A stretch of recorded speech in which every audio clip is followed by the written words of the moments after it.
ఒక వీడియో చూసాను. ఆ వీడియోలో ఏముందంటే, ఒక చాతబడి చేసే వ్యక్తి విచ్ అంటారు కదా, ఆమె చెప్పింది ఏంటిదంటే, ఆమె ఇప్పుడు నమ్ముకుంది సీక్రెట్స్ అని రివీల్ చేస్తూ ఏం చెప్పిందంటే, ఒకసారి మాలో ఉన్న హెడ్ విచ్ మమ్మల్ని పంపించాడు, వారికి విరుద్ధంగా కార్యము చేయమని, వారికి విరుద్ధంగా నష్టం కలగజేయమని మమ్మల్ని పంపించాడు. అంటే దురాత్మలు పంపించమని వేడుకున్నారు.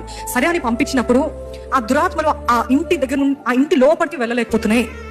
ఎందుకు అని మేము చాలాసేపు అయోమయమయ్యాము. దాని బయట ఉంటున్నాయి కానీ లోపలికి వెళ్ళలేకపోతున్నాయి.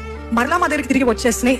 ఏంటి దీనికి అర్థము, ఏమైంది అని చూసినట్లయితే, వారి చుట్టూ అంటే ఏ ఇళ్లలో అయితే వారు ప్రార్థన చేస్తున్నారో, ఆమె చెప్పింది, ఆ దెయ్యాలు చెప్పిన సాక్ష్యం ఏంటిదంటే, ఆ ఇంటి చుట్టూ ఒక బ్లూ కలర్ డోమ్ తెలుసు కదండి, ఓ రౌండ్ కవరింగ్ లాగా ఆ ఇంటి చుట్టూ ఉందంట.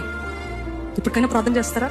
ఇదేదో మీకు నిరూపించి చెప్పి అప్పుడు ప్రార్థన చేయడం కాదు, అంత శక్తి ఉందని చెప్తున్నాను. What am I trying to say? Your prayers have that much power. అంత శక్తి ఉంది. ఈ రోజు దాడి చేయడానికి నీకు విరోధంగా రూపించబడిన ఏ ఆయుధమో వర్ధిల్లదు. ఎప్పుడు ఆయన సన్నిధిలో గడిపినప్పుడు, ఎప్పుడు ప్రార్థన చేస్తున్నప్పుడు,